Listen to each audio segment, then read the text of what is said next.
আসসালামু আলাইকুম। আজকের বাংলা নিউজে সবাইকে জানাচ্ছি স্বাগতম। শুরুতে জানাচ্ছি বিশ্বের আলোচিত খবরের শিরোনাম। ফিলিস্তিনের স্বাধীনতাকামী সংগঠন হামাস ইসরায়েলের সঙ্গে যুদ্ধবিরতির চুক্তি চাইছে না। হামাস সদস্যদের খুঁজে খুঁজে বের করা হবে, যুক্তরাষ্ট্রের প্রেসিডেন্ট ডোনাল্ড ট্রাম্প। গাজায় দুর্ভিক্ষের আগুন, মায়ের কোলে মৃত্যু হল 6 মাস বয়সী ক্ষুধার্ত মেয়ের। ফিলিস্তিনের গাজায় চলছে খাবারের জন্য হাহাকার, ফিলিস্তিনিকে স্বীকৃতি দিতে যুক্তরাজ্যের প্রধানমন্ত্রীকে 221 আইন প্রণেতার চিঠি। মালয়েশিয়ার প্রধানমন্ত্রী আনোয়ার ইব্রাহিমের পদত্যাগের দাবিতে রাজধানী কুয়ালালামপুরে হাজার হাজার মানুষের বিক্ষোভ। নাইজেরিয়ার কাটসিন রাজ্যে অপুষ্টির কারণে মারা গেছে কমপক্ষে 652 জন শিশু, জানিয়েছে আন্তর্জাতিক মানবিক চিকিৎসা সংস্থা ডক্টরস উইদাউট বর্ডার্স। পাকিস্তানের সোয়াতে এক যৌথ অভিযানে ভারত সমর্থিত ফিতনা আল খারিজ জঙ্গি গোষ্ঠীর 3 সদস্যকে হত্যার দাবি। এতক্ষণ শুনছিলেন বিশ্ব আলোচিত খবরের সংবাদ শিরোনাম। এবার বিস্তারিত। আমাদের খবরটি যদি ভালো লেগে থাকে অবশ্যই লাইক, কমেন্ট, শেয়ার করতে ভুলবেন না। হামাস সদস্যদের খুঁজে খুঁজে বের করা হবে ট্রাম্প। ফিলিস্তিনের স্বাধীনতাকামী সংগঠন হামাস ইসরায়েলের সঙ্গে যুদ্ধবিরতি চুক্তি চাইছে না বলে মন্তব্য করেছেন যুক্তরাষ্ট্রের প্রেসিডেন্ট ডোনাল্ড ট্রাম্প। তার ধারণা, সব জিম্মিকে মুক্তি দেওয়ার পর ইসরায়েল কি করবে তা নিয়ে আতঙ্কে আছে হামাস। ট্রাম্প গতকাল শুক্রবার হোয়াইট হাউসে সাংবাদিকদের এসব কথা বলেন। এদিন তিনি ইঙ্গিত দেন যুক্তরাষ্ট্র ইসরায়েল এখনই যুদ্ধ পুরোপুরি থামাতে চাইছে না, তারা শুধু অল্প সময়ের জন্য যুদ্ধ বন্ধ করতে চাইছে যেন ইসরায়েলি জিম্মিদের গাজা থেকে মুক্ত করা যায়। ট্রাম্প সাংবাদিকদের বলেন, আমরা চূড়ান্ত ধাপে জিম্মি মুক্তির অপেক্ষায় আছে, আর তারা হামাস জানে সবশেষ বন্দীদের ছাড়া হলে এরপর কি হতে পারে। মূলত সে কারণেই তারা আসলে চুক্তি করতে চায়নি। যুদ্ধবিরতি নিয়ে আলোচনা ভেস্তে যাওয়ার জন্য হামাসকেই দায়ী করেছেন ট্রাম্প। বলেছেন, হামাসকে এখন খুঁজে খুঁজে বের করা হবে। ট্রাম্প আরও বলেন, হামাস সত্যিকার অর্থে কোনো চুক্তি করতে চায়নি। আমি মনে করি তারা মরতে চায়, আর এটা খুব খারাপ। গত বৃহস্পতিবার ট্রাম্পের মধ্যপ্রাচ্য বিষয়ক দূত স্টিভ উইটকফ বলেন, আলোচনায় নিজেদের সম্পৃক্ততা কমিয়ে ফেলেছে ওয়াশিংটন। তাদের অভিযোগ, যুদ্ধবিরতির বিষয়ে হামাস খুব একটা আগ্রহী নয়। ইসরায়েলও বলেছে তারাও কাতার থেকে তাদের আলোচক দল ফিরিয়ে নিয়েছে। কাতারে যুদ্ধবিরতির আলোচনা চলছিল। যুক্তরাষ্ট্রের অবস্থানের বিষয়ে হামাস বিস্ময় প্রকাশ করেছে। সংগঠনটি বলছে তারা সত্যিই চাইছিল যেন মধ্যস্থতাকারীদের চেষ্টায় চুক্তি হয়। গাজায় দুর্ভিক্ষের আগুন, মায়ের কোলে মৃত্যু হল ক্ষুধার্ত মেয়ের। গাজায় মারাত্মক অপুষ্টিতে ভুগছে এমন একজন 6 মাস বয়সী ফিলিস্তিনি শিশু তার মায়ের কোলে মারা গেছে। ক্রমাগত তীব্রতর হওয়া দুর্ভিক্ষের সর্বশেষ শিকারদের তালিকায় যুক্ত হল আরও একজনের নাম। শনিবার লাইভ প্রতিবেদনে CNN জানিয়েছে, শুক্রবারের মর্মান্তিক ঘটনাটি আন্তর্জাতিকভাবে ক্ষোভের সৃষ্টি করেছে। প্রতিবেদনে বলা হয়, জয়নাব আবু হালিম নামের মেয়ে শিশুটিকে গতকাল দক্ষিণ গাজার একটি হাসপাতালে নিয়ে যাওয়ার চেষ্টা করেছিলেন তার মা, কিন্তু চেষ্টা আর সফল হয়নি। হাসপাতালে নেওয়ার আগেই সে প্রাণ হারায়। মা ইসরা আবু হালিব আজ CNN-কে বলেছেন, মেয়েটি গত 3 মাস ধরে হাসপাতালে ভর্তি হচ্ছে এবং বের হচ্ছে। যানবাহন না থাকায় আমাকে 30 মিনিটেরও বেশি সময় ধরে হাঁটতে হয়েছিল। কাঁচা রাস্তা এত দীর্ঘ ছিল, আবহাওয়া এত গরম ছিল, কিন্তু ক্ষুধার্ত থাকা সত্ত্বেও এবং পানি না থাকা সত্ত্বেও আমি হাঁটতে থাকি। ইসরা বলেন, হঠাৎ আমার মনে হলো সে নড়াচড়া এবং শ্বাস-প্রশ্বাস বন্ধ করে দিয়েছে, তার শরীর ভারী হয়ে উঠেছে। CNN-এর সঙ্গে কথা বলার সময় তিনি জিজ্ঞেস করেছিলেন, আমি আর কি বলবো বুঝতে পারছি না। পৃথিবী জেগে উঠতে জয়নাবের মতো আর কত নিষ্পাপ শিশুর না খেয়ে মারা যাওয়া উচিত। স্বাস্থ্য মন্ত্রণালয়ের পরিচালক ডক্টর মুনির আল বুরশ এক্সপোস্টে বলেছেন, জয়নাব গুরুতর অপুষ্টির জটিলতায় মারা গেছেন।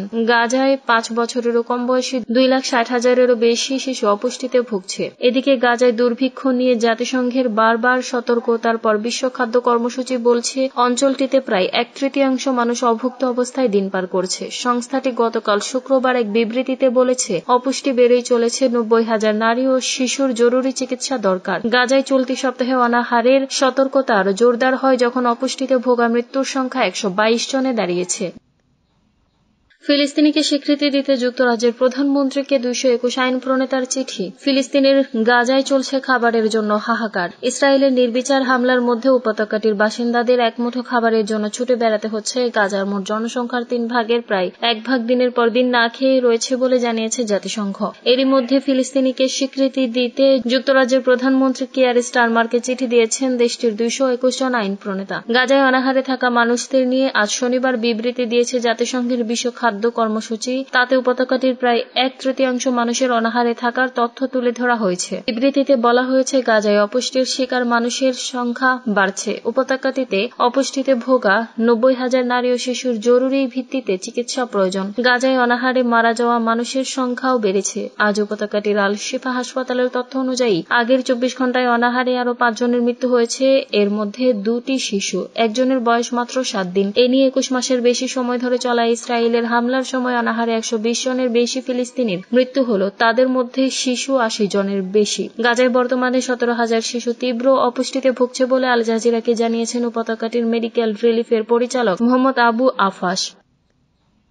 মালয়েশিয়ার প্রধানমন্ত্রী পদত্যাগ দাবিতে কুয়ালালামপুরে হাজারো মানুষের বিক্ষোভ। মালয়েশিয়ার প্রধানমন্ত্রী আনোয়ার ইব্রাহিমের পদত্যাগের দাবিতে রাজধানী কুয়ালালামপুরে হাজার হাজার মানুষ বিক্ষোভ করেছে। অর্থনৈতিক সংকট এবং রাজনৈতিক ব্যর্থতার অভিযোগ তুলে শনিবার দেশটির জাতীয় মসজিদ নেগারার সামনে থেকে এই বিক্ষোভ শুরু হয়। বিক্ষোভে অংশ নেওয়া হাজারো মানুষকে পদত্যাগ আনোয়ারের পদত্যাগ স্লোগান দিতে দেখা গেছে। কালো টি শার্ট পরিহিত বিক্ষোভকারীরা নেগারার প্রাঙ্গণ থেকে মিছিল নিয়ে জাগো জাগো জনগণ জাগো ধ্বনিতে মারদেকা স্কয়ারের দিকে অগ্রসর হন। প্রধানমন্ত্রী আনোয়ার ইব্রাহিম প্রায় 3 বছর ধরে দেশটির দায়িত্বে রয়েছেন। তার মেয়াদকালে মালয়েশিয়ায় নজিরবিহীন অর্থনৈতিক সংকট তৈরি হয়েছে বলে অভিযোগ বিক্ষোভকারীদের। জীবনযাত্রায় ব্যয় বেড়ে যাওয়ায় দেশজুড়ে অসন্তোষ তৈরি হয়েছে। জুলাই মাসে sales and service tax SST সম্প্রসারণ, বিদ্যুৎ বিল বৃদ্ধি ও জ্বালানির ভূতুর্কি হ্রাস এসব সিদ্ধান্তে সাধারণ মানুষের ক্ষোভ বেড়েছে। বিক্ষোভকারীদের দাবি, সরকার মানুষের জীবনযাত্রাকে সহজ করার প্রতিশ্রুতি দিলেও বাস্তবে পরিস্থিতি আরো জটিল করে তুলেছে। জনরোষের মধ্যে প্রধানমন্ত্রী আনোয়ার ইব্রাহিম গত রবিবার দেশের সকল প্রাপ্তবয়স্ক নাগরিকদের নগদ অর্থ সহায়তা ও জ্বালানির দাম কমানোর প্রতিশ্রুতি দিয়েছেন। তবে বিক্ষোভকারীরা জানিয়েছেন এই প্রতিশ্রুতিতে তারা সন্তুষ্ট নন। বিক্ষোভে গুরুত্বপূর্ণ ভূমিকা পালন করেছেন সাবেক 2 প্রধানমন্ত্রী মাহাথির মোহাম্মদ ও মহিউদ্দিন ইয়াসিন।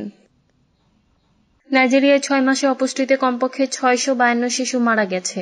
2025 সালের প্রথম 6 মাসে নাইজেরিয়ার কাটসিনা রাজ্যে অপুষ্টির কারণে কমপক্ষে 652 জন শিশু মারা গেছে বলে জানিয়েছে আন্তর্জাতিক মানবিক চিকিৎসা সংস্থা ডক্টরস উইদাউট বর্ডার্স। শুক্রবার 25 জুলাই সংস্থাটি জানিয়েছে, আন্তর্জাতিক দাতারা তহবিল হ্রাসের কারণে এসব মৃত্যু ঘটেছে। নাইজেরিয়ার উত্তরে অবস্থিত কাটসিনা রাজ্যটি নিরাপত্তাহীনতায় জর্জরিত। ডক্টরস উইদাউট বর্ডার্স এক বিবৃতিতে বলেছে, আমরা বর্তমানে বিশাল বাজেট কাটছাঁট প্রত্যক্ষ করছি, বিশেষ করে মার্কিন যুক্তরাজ্য এবং ইউরোপীয় ইউনিয়ন থেকে যা অপুষ্টিতে ভোগা শিশুদের চিকিৎসার উপর প্রকৃত প্রভাব ফেলেছে। এর আগে গত বুধবার জাতিসংঘের খাদ্য সংস্থা জানিয়েছে, তারা জুলাইয়ের শেষে নাইজেরিয়ার বিদ্রোহ কবলিত উত্তর পূর্বাঞ্চলের 13 লাখ মানুষের জন্য খাদ্য ও পুষ্টি সহায়তা স্থগিত করতে বাধ্য হবে, কারণ খাদ্যের মজুদ শেষ হয়ে গেছে। যুক্তরাষ্ট্রের স্বাস্থ্য খাতে তহবিল প্রত্যাহারের ফলে ঘাটতির প্রকটভাবে দেখা দিয়েছে। এটি পূরণ করতে নাইজেরিয়া চলতি বছর 200 বিলিয়ন নাইরার বাজেট দিয়েছে।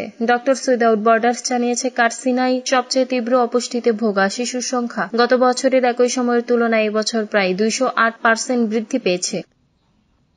ভারত সমর্থিত 3 জঙ্গিকে হত্যার দাবি পাকিস্তানের সোয়াতে এক যৌথ অভিযানে ভারত সমর্থিত ফিতনা আল খারিজ জনগোষ্ঠীর 3 সদস্যকে হত্যার দাবি করেছে দেশটির পুলিশ ও কাউন্টার টেরোরিজম ডিপার্টমেন্ট। নিহতদের মধ্যে একজন ছিলেন হাই ভ্যালু টার্গেট। পাকিস্তান সরকার তার মাথার মূল্য নির্ধারণ করেছিল 20 লাখ রুপি। সিটিডির বরাত দিয়ে প্রতিবেদনে বলা হয়েছে, এই জঙ্গিরা নিরাপত্তা বাহিনীর উপর হামলা এবং পুলিশ সদস্যদের হত্যার সঙ্গে জড়িত ছিলেন। নিহতদের মধ্যে অন্যতম ছিলেন আজমল ওরফে ওয়াকাস, যিনি গ্রাম প্রতিরক্ষা পরিষদের সদস্যদের হত্যা করার অভিযোগে অভিযুক্ত এবং মোস্ট ওয়ান্টেড তালিকাভুক্ত সন্ত্রাসী ছিলেন।